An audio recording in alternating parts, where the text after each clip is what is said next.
Alrighty, guys, Andrew Bolbros here. Hey, I got to do my reaction video on that horribly frustrating game that we had this week versus the Raiders. But this is kind of my Staley notes. Found a really cool little article on Yahoo Sports. I think it's pretty good, kind of breaking down Brandon Staley a little bit. And I'm going to wrap up with some of my general thoughts about the Chargers, how we're progressing, how we're not progressing. And let's get into it.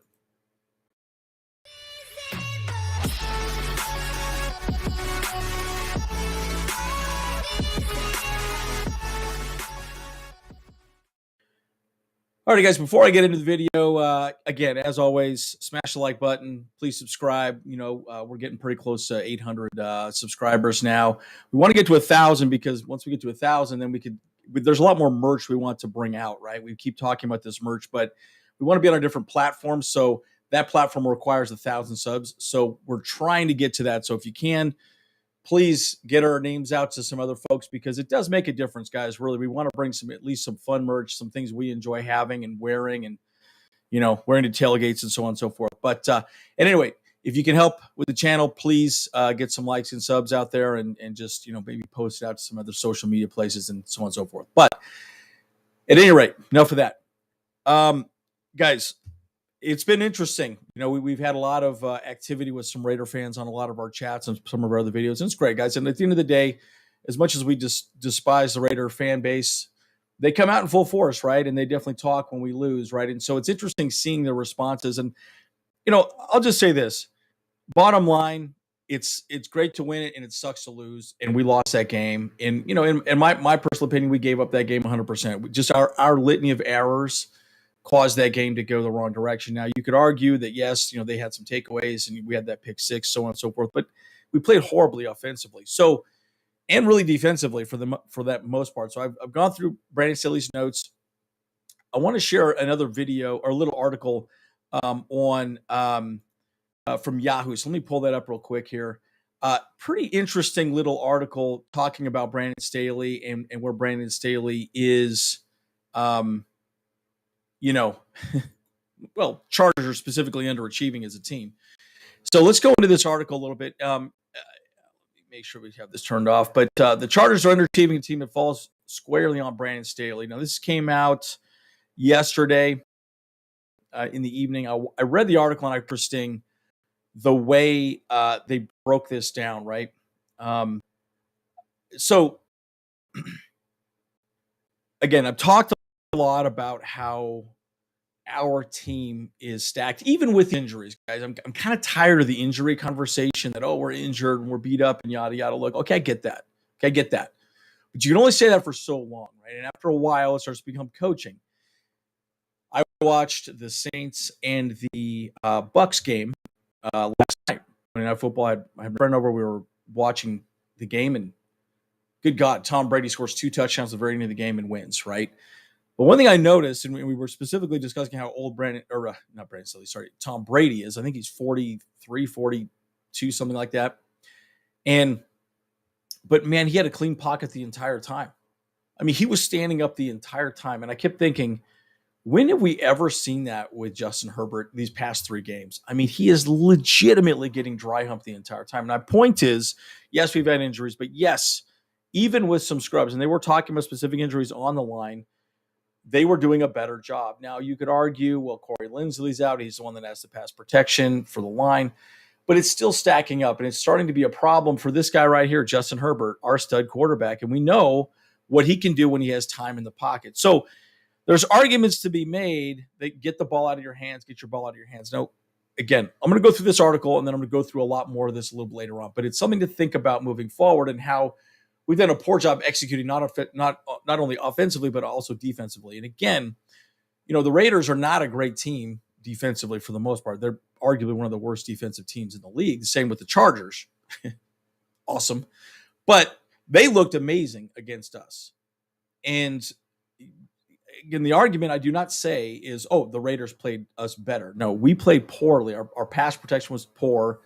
We did not come in with a good pass protection game plan for our boy Justin Herbert. So, again, that's the whole point of me bringing up Tom Brady and what he's doing as an older quarterback in the league. And if we want Justin Herbert to be playing like Tom Brady, at a high level.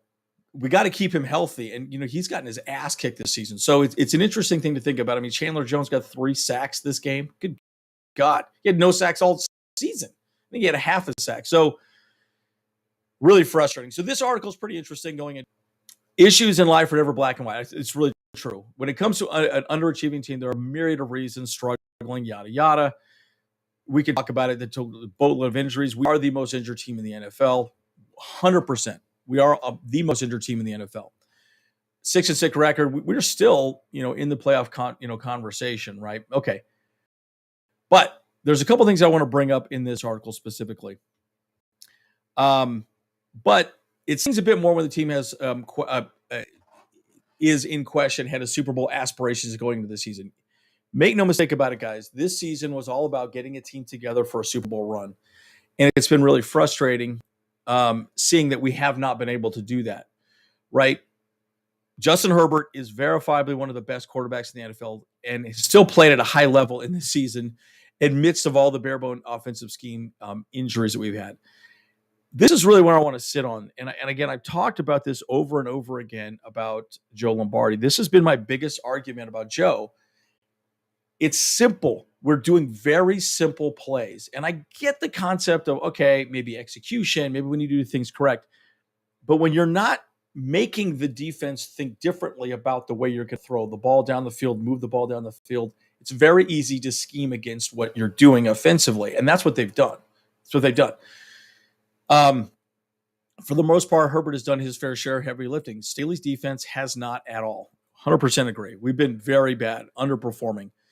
And it's awful, right? Now, this right here, this Callahan got burned, right? There were a lot of just bad play calls on the defensive side of the ball. And, we're going to go into this a little bit more detail on Brandon Staley's notes, and I'm also going to wrap up and talk a little bit about that at the very end. But offensively and defensively, we're playing very, very bare bone offensive. And quite frankly, I still think Staley's defense is playing very bare bones.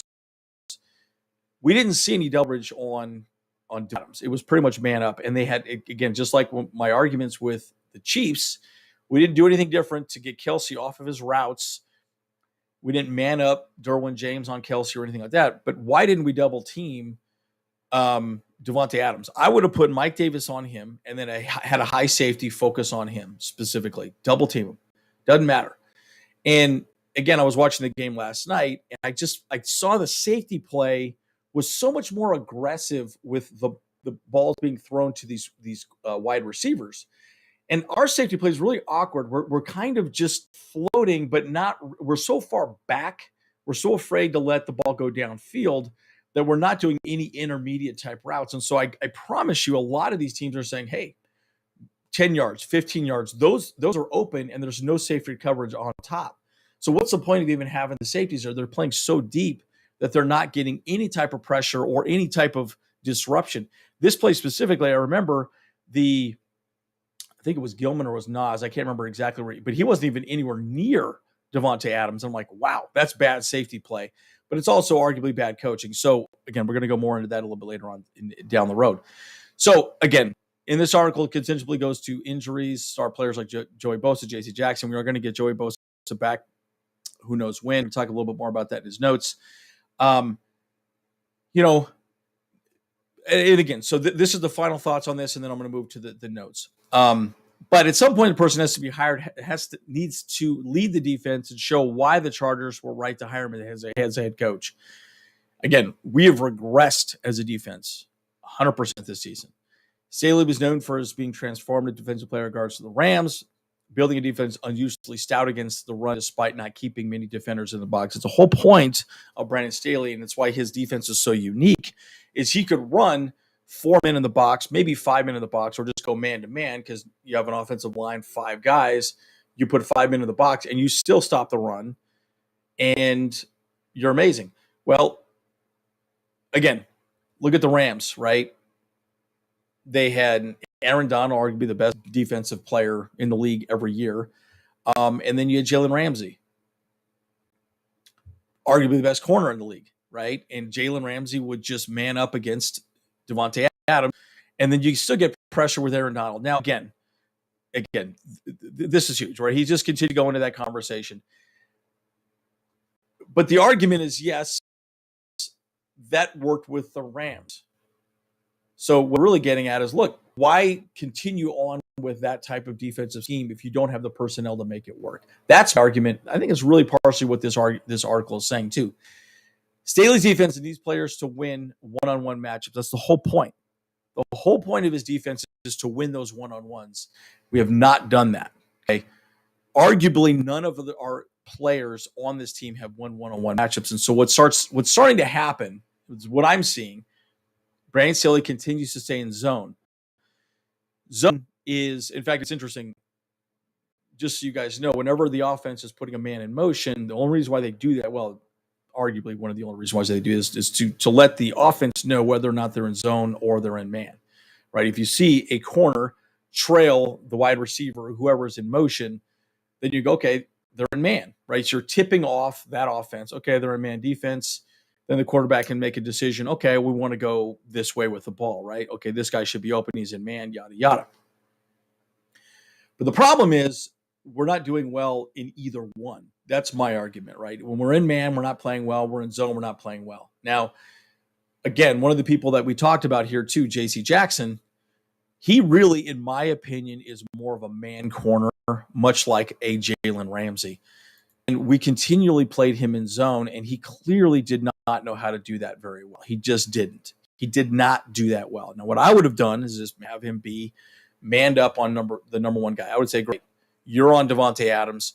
You got safety help up top. Just know that, but don't let him get loose. And leave it at that. Leave it at that. Let him do his man coverage against him. You know, he could talk shit with him all day, all the above, you know, yada, yada. Well, again, we didn't do that against him. He beat the shit out of us, and so did Josh Jacobs. So, again, I'm going to go into detail on that and some of the notes here moving forward. But, again, Josh Jacobs playing elite football. Staley added an edge at times. Some of the fourth down decisions. Approach to play. Anyway, I don't want to go too much, you know. I'm going to read this last thought here, and then I'm going to go into his notes. Firing Staley just after 2 years on the job, after I was thought of would seem rash. But the NFL is about results, okay? We had this exact conversation on our notes after the game. I understand that, yes, firing him after 2 years would be a bad situation, okay? Results. Guys, that's the word. Results. Results. Results. And I'm going to go through the notes that Brandon Staley says, and I want you to think through what kind of results are we really getting from Brandon Staley at this point. Again, I like Brandon Staley. I think he's a fantastic head coach. I think he has a good mind. But I'm starting to lose a little faith in the way he thinks about defense, at least with the team that we have. And again, I've said this over and over again that, you know, we need to adjust. A lot of your comments on our past videos about this game against the Raiders is, where was the adjustments? Where were the adjustments? Where were the adjustments? There were no adjustments. I'm going to go through the notes again. They're going to exactly, you know, highlight that fact. So, anyways, so again, results. The Chargers face an uphill climb to make the playoffs, which is very true. We're going to play the Dolphins, which, holy smokes, arguably one of the best offenses in the league right now. I mean, good luck stopping them. Falling way short of expectations, especially with the money that we've spent, right? We've spent an ungodly amount of money. If you're a Charger fan, I mean, we've spent a crazy amount of money. The aspect, again, where Staley really needed to provide an edge hasn't been an edge at all. In fact, it might tank the Charger season. And that's defensively, right?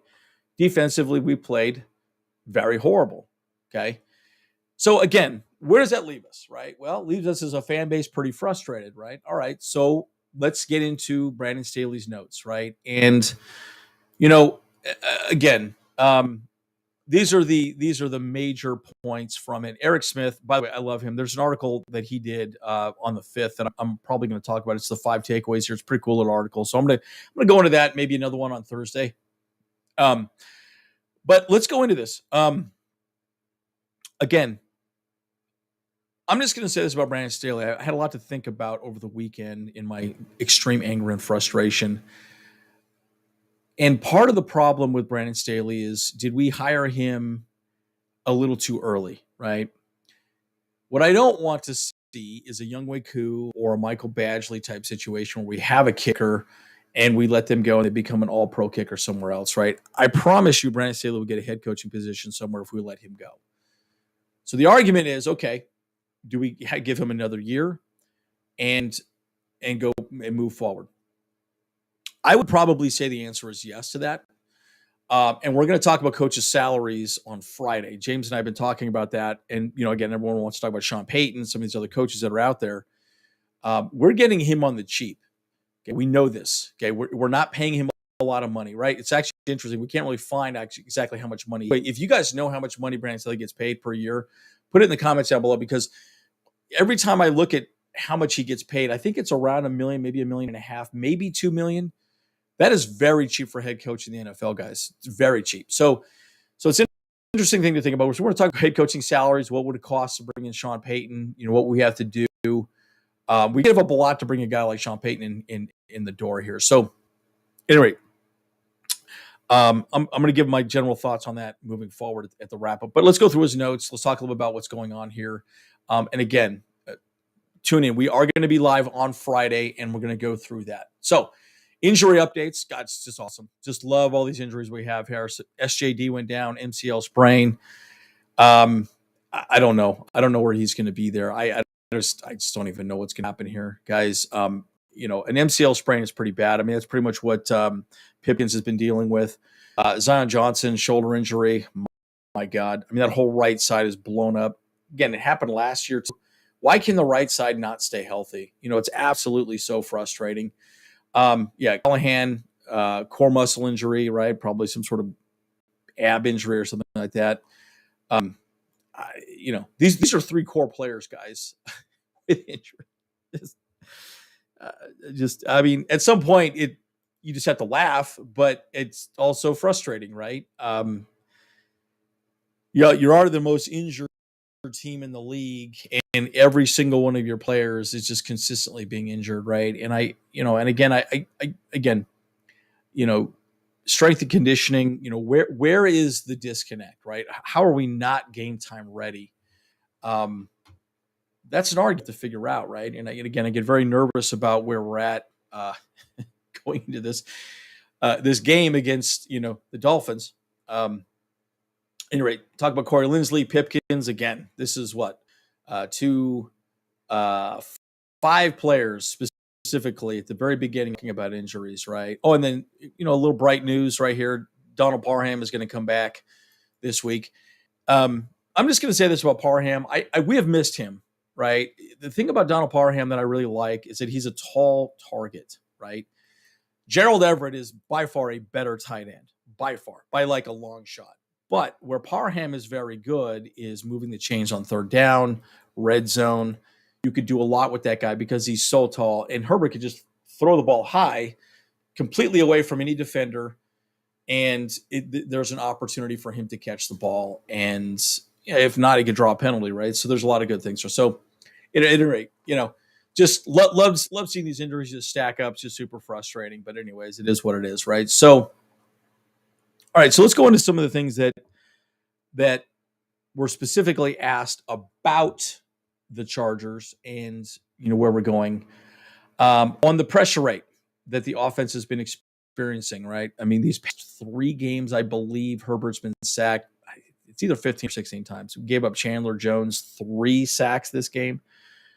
Whew, holy smokes, dude, right? And you had, because you got Jamari on that side, right, who's done great, arguably up to this point. But Filer's not doing great. When we lost Corey Linsley, it's just everything's falling apart. And I would almost argue when Corey Linsley went down week 2 against the Chiefs, the wheels fell off of the truck at that point. Trey Pipkins went out, and he's had just a litany of injuries all season, right? So it's just been a problematic situation moving forward. I think we've done well up to this point, but what I'm going to argue with you right now, specifically on pressure rates specifically, and I alluded to this before around coverage and pass protection and game planning and really execution or even adjusting, right? The problem is teams have now figured out how to put pressure on us.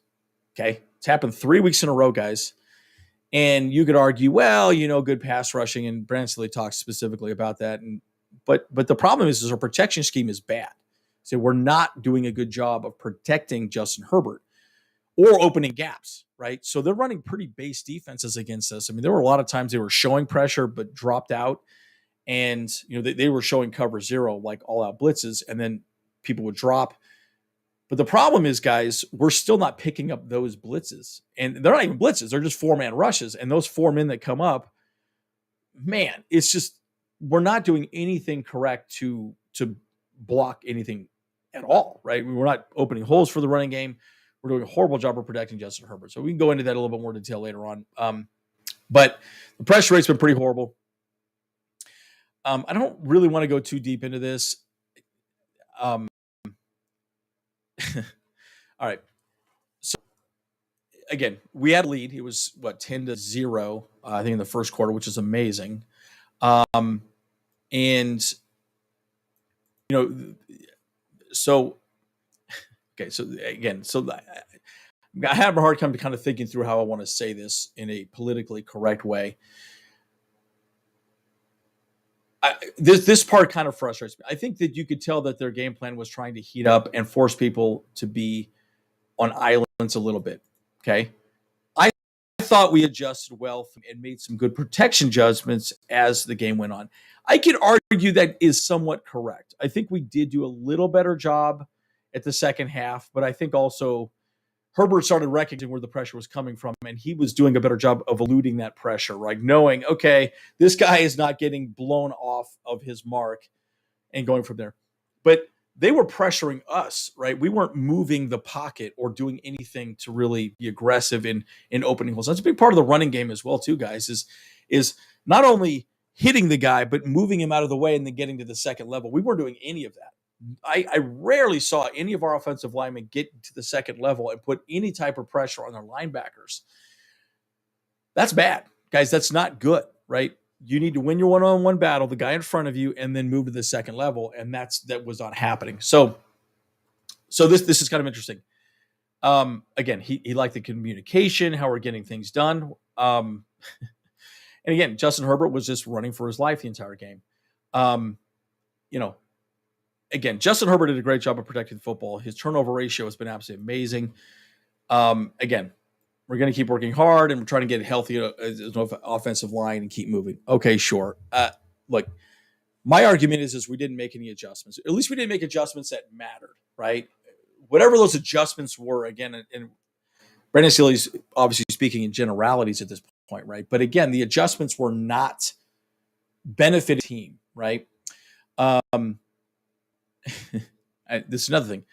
Why does the opposing team not respect the run game? Well, bottom line, because we're not getting any type of pressure or moving people off of mark. So the whole point of the running game is to pick a gap. It's going to go in the A hole, the B hole, the C hole. I love saying the A hole, B hole. See, it's kind of funny. But we're not getting any penetration or opening up a hole so the running back can move the ball through. Again, this is another frustration I have. I think you have to try and feature premium looks. Brandon Staley's very good at using words that sound smart. I love that about Brandon Staley. But again, to some degree, it's a bit of fluff, right? Okay, premium looks. Okay, well, what's the look you're discussing? Okay, well, what do you mean a premium look?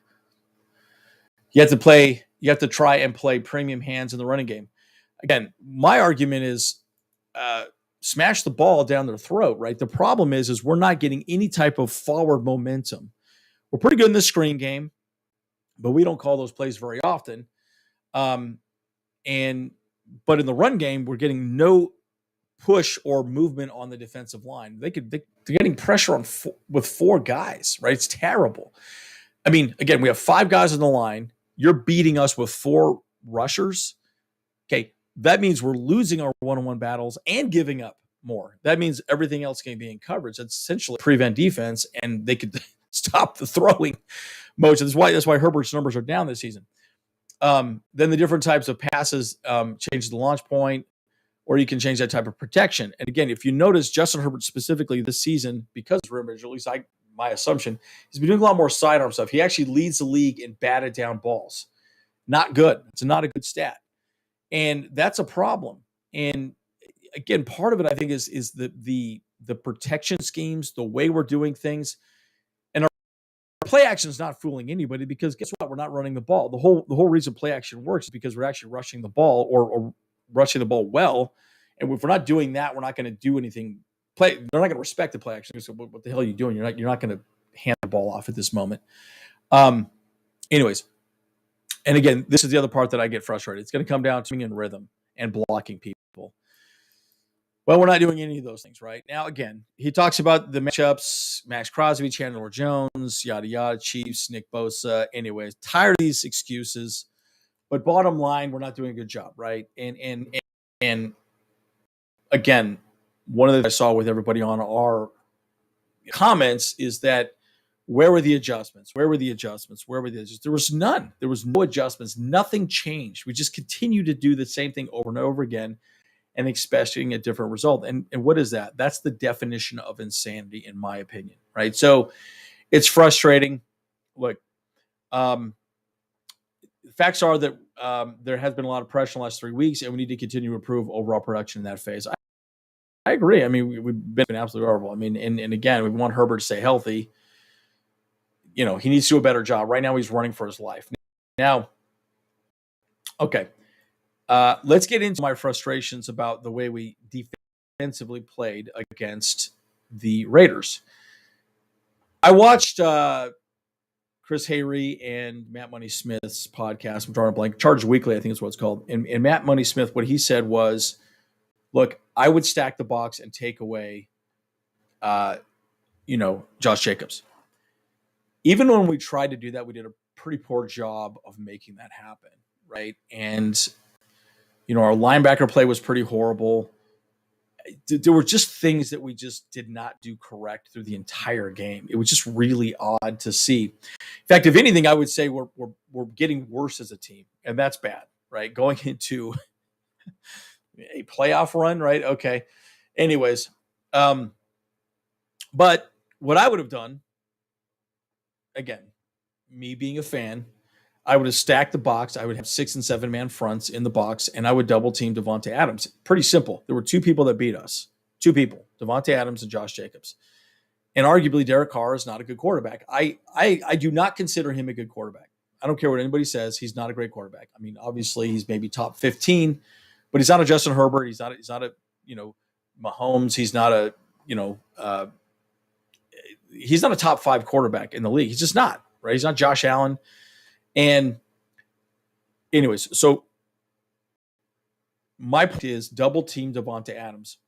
And we didn't do that. The part that I get frustrated with specifically is we always had one-on-one matchups for the most part, right? And yes, it was still zone, right? Coverage up. But man, our safety play has been so bad and non-aggressive. They're not trying to get involved in the hitting or anything. They're doing a very bad job of seeing that it's a run and then running down and actually getting involved in the play, right? There's just no aggressiveness. Anyways, again, I would have stacked the box, stopped Josh Jacobs, and then double teamed Davante Adams, and they just didn't do it, right? Make somebody else on that team beat you, period. Right. Again, Sunday Samuel fell down on that one in the first half. I mean, there was just so many different things. It's kind of interesting. Derwin James was supposed to be on the top of him, and he wasn't. I felt like DJ had a pretty bad game across the board. I don't specifically know why he did. And again, part of my argument too is, why weren't we blitzing with Derwin James? I kind of felt like, even if you're going to stack the box, I would rather have Derwin line up as more of like a linebacker and have him just be there as an edge rusher or a blitzer. We didn't see any corner blitzes. We didn't see anything unusual there. And I just felt like we just played a lot of base defense, and it was just kind of bad to see. But I was annoyed with the way we didn't get aggressive to try and put any type of pressure on Derek Carr. Again, 0 sacks, guys. It's pretty horrible. Anyways, so again, our safety play has been pretty horrible. I don't really want to go too deep into this, but I just really felt like a lot of again, it was interesting. Again, even the one I believe Asante Samuel was covering him on the end zone. Asante Samuel just barely missed the ball from being batted down. I mean, he was right there, and that's why you say this game is a game of inches. He was right there. He could have made that happen, but he just couldn't do it. So, anyways, pretty frustrating. So on the final fourth down pass attempt, they're playing double coverage on Josh Palmer and Keenan Allen. Again, well, why didn't we do that? I mean, to me, again, this highlights my frustration with some of the ways that Brandon Staley is scheming other teams, right? I feel like the Raiders are pretty even against guys. They're not difficult. Take Josh, take Jacobs, stack the box, do the best you can. We did a very poor job of tackling him. I mean, he's very good at yards after the catch, right? At first contact, bringing him down. But nobody was really being aggressive. I felt like we were playing very finesse-like. But look, in this fourth down pass attempt, they double coverage Palmer and Keenan Allen. So then they said, okay, we're going to go to ball DeAndre Carter. And arguably it was probably one of the worst throws that Herbert had. I mean, that was not a great throw. And he was somewhat open, but it was just not great. Well, clearly the Raiders did exactly what I said that we should have done to Davante Adams. Double cover him, okay? Put two guys on him. And I don't understand why we're not doing that, and to me, that has consistently been my frustration. Now, again, we're going to be playing Miami this week, right? You got Hill, and you got to wonder how we're going to play him. I mean, they have some fast players, right? Arguably the fastest team in the NFL. So I'm expecting a loss, guys, just so you know, right? They play double coverage on Keenan and Josh. So the ball, anyways, they were just inches short there. So, well, why didn't we do that to them, right? Play double. I mean, the only person we probably had to double cover was one guy, Adams. So it was just really strange to me that we didn't do that. I still don't understand why we didn't do that. I don't really want to talk about these explosive touchdowns. Look, at the end of the day, I really felt like we needed to double cover them. And I don't know what to do that. Again, that's been my biggest argument, right? And again, he keeps talking about it's just going down to covering and tackling. Guys, I'm kind of tired of hearing we didn't cover them correctly. The tackling was bad. Well, why didn't you double cover him, right? Why didn't you double cover him? I don't understand why you wouldn't have a safety specifically spy that guy. Take him off the field, right? That's what a lot of the good defenses do, right? The good defenses always are going to eliminate the biggest problems. And it was two of them, Adams and Jacobs. That's it. So it was just really interesting seeing, just the way he talked about this. It's really frustrating. It felt like an excuse. Okay, Joey Bosa, status quo. Again, he's clearly tired of people asking about it. But at the end of the day, why we want to know is we want some damn pass rush, right? I mean, we're not doing anything to put any pressure on the opposing quarterback. Anyways, I don't want to talk about this. There's really not a whole lot to talk about here. Jerry Tillery, he had a pretty good first half. He really didn't do much the second half. They did not talk to each other after the game. I don't have much more to add on that. Look, clearly there's bad blood there. It's amazing how many ex-Chargers. It's hilarious to me. But look, I think clearly Jerry Tillery probably understood a lot of how our offensive line schemes are. And I do think they probably gave some pretty good, clear direction with these guys. All right, Max, this is how you beat this guy. This is how you beat that guy. This is how I beat this guy. I promise you they picked each other's brains and came in with a pretty good little scheme. That's why I think there was a lot of press coverage and why Herbert was running for his life most of the game. I thought this was definitely a penalty. Should have been a penalty, in my opinion. We're getting a little long in this video, so I don't want to go too much more into it. We're almost done. Anyways, I don't want to go too deep into this.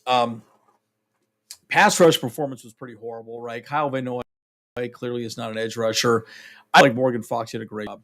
This guy has been an absolute stud pickup for us. He just needs help, and Khalil Mack needs help too, right? I mean, that's why a lot of people want to see Joey Bosa. When are we getting Bosa back, right? Because if you got Bosa and Mack out there, And look, if you're an NFL fan, you want to see both of those guys on the field because they could do some really good things. And unfortunately, we're not making anything happen. Obviously, it was not good enough yesterday. Um, yeah, no shit, right? It was terrible, right? We did not play well. Okay, so let's talk a little bit about this, and then we could go from there. The impact of being able to score after taking the ball away on the opposing side, right? Again, to me, the turning point of the game was when Austin Eckler fumbled the ball. Next play, they get a touchdown.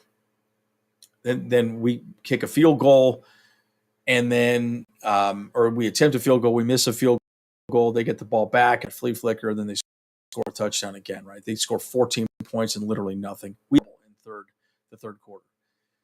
Guys, that is big, right? We scored 10 points in the first quarter, and then we just give up, right, the second half. Guys, that's adjustments. That's coaching. That's adjusting to what they're doing. Again, there's arguments to be made both ways, but bottom line, we're not executing as a unit, which is a great point, right? Here, we're not consistent. There's so many words. Execution, inconsistent, consistency, execution, bad tackling. Are you guys noticing a theme or a pattern? Look, I get that, again, as a fan, I wanted our team, we expected more from our team this season. But now it feels like we're not performing as a team. Okay, we're not doing things as a team. We're not managing what the game plan is as a team or adjusting for that matter. That is a problem.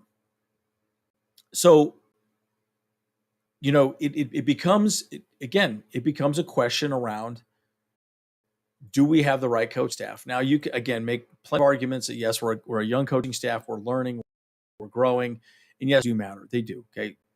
I can accept that conversation moving forward, but it's a problem, right? So, okay. I don't really want to go too deep into this, but again, feeding off of what each other in that way, we have to continue to search to play like that. It's been inconsistent again, but we're committed to trying to change. Okay. Again, I still feel like that's coaching, right? Even if you have subpar players in the NFL, if you're coached properly, you do well. Look, arguably the team that always does that is the Patriots. The Patriots play well. And arguably they don't have how many Pro Bowl players are they going to have on that team this year? Arguably probably none. But they're playing just as good as us. Okay, they're out coaching us, right? And that's my biggest problem with what we're hearing from the Chargers at this point.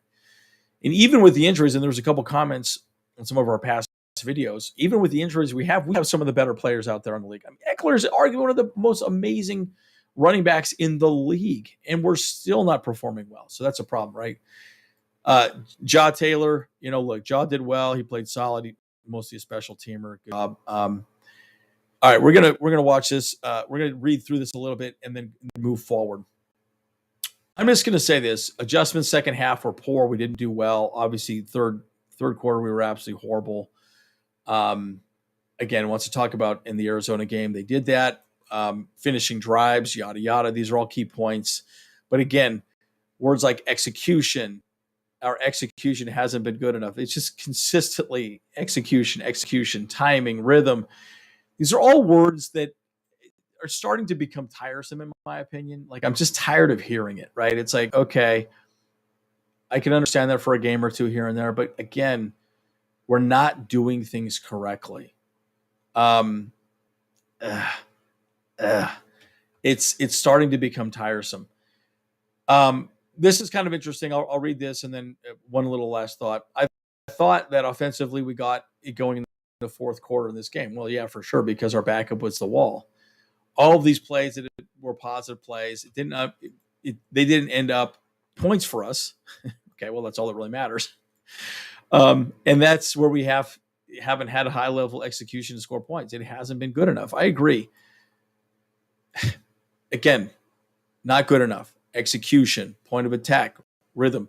These are all keywords that continually being used, but nothing is changed or being executed or adjustments, right? Look, we know we're still in the playoff focus. Look, I just don't know. We got two big games. We lose these games. I think, if we don't at least split one of these games, I don't chance. We got to start winning, right? You just got to start winning, right? Having Bosa back would help, but who knows, right? He might not be that great. I mean, what if he comes back and injures himself again? I mean, who knows, right? Every week is going to be more because you're getting closer to the end. Yeah, my focus is getting our team back physically. I love seeing the fight on this team. I love seeing Allen. I love seeing Herbert. I just feel like our team. I mean, God, look at these four players right here. Amazing players. Palmer is absolutely turning into an absolute elite wide receiver. Allen's been fantastic. DeAndre Carter, we can't expect anything more from a guy that we picked up. But it's frustrating. It's frustrating that we are playing the way we're playing right now as a team. So, all right, guys, let's wrap up. This video is getting a little long. I apologize, but a lot to say, a lot to discuss. Look, I'm going to wrap up my final thoughts here. Part of the problem with this team is that I feel like we're getting to a point of excuses are the norm. And even with what we have on this screen, we've got Herbert, Allen, Carter, and Palmer. Any good coach would be able to make and score points, right? Think about that for just a second, right? Any good coach that knows how to call a game would score points. I'm tired of the argument that, oh yeah, we got injuries, we have this, execution, point of attack. Again, these are keywords that aren't changing the outcome of the game. They're not changing the outcome of the game. And the problem is it's happening on the offensive and defensive side of the ball. So I'm starting to ask myself this question, right? Have the players given up? I think the answer is no. But I think the back of their mind, they're starting to realize, holy smokes, we need to start making some adjustments and making some changes to improve what we're doing. And we're not. It's good to see Justin Herbert doing some audibles and making some adjustments when he gets up to the line. But again, we're still not performing at a high enough level as a team to be successful. And again, you look at these other teams that are doing so much better. I mean, guys, we're gonna play the Dolphins. Man, their offense looks incredible. They are going to chew us up like a piece of beef jerky, right? That's exactly what's going to happen. Barbecue chicken. I mean, good God. I mean, there's a million different things we could say about it, guys. But again, we're still in the playoff hunt. We're still there. We're still, in the discussion at least. But really, where are we at? Well, arguably, I'd say is our backup is heavily up against the wall, and we really got to start kicking some ass, or we're going to be out of the conversation here pretty shortly. So, guys, look, at the end of the day, the way I look at this is this is a big situation for us. This is a big part of the conversation. We really need to start playing better as a team. So I don't have a lot of expectations for this game coming up against the Dolphins. But what do you guys think? Do you think we have a shot of winning this game? I think the answer is always yes in the NFL. But we've got to start playing better than we are now, right? And it's frustrating as a fan, especially with the amount of injuries we have. We still have players that are absolutely amazing, and we're still not getting it done. So what do you guys think? What's your prediction for the upcoming game against the Chargers and the Dolphins? What are your general thoughts on this team moving forward? Coaching, not coaching. What are your thoughts? So again, we're going to try and provide as much content as we can for you guys. Again, Friday, we're going to go into coach's salary, what it would look like to hire Sean Payton, what he would expect from us salary-wise. It's a lot of money, guys, a lot of money. And, we're going to talk about coaches' salaries and what that looks like. And will the Spanos family do that at all, right? So, James and I are doing some research on that. So we're going to talk about that on Friday live, by the way. It will be 100% live. So, guys, as always, Andrew Boltbros, you guys in the next one.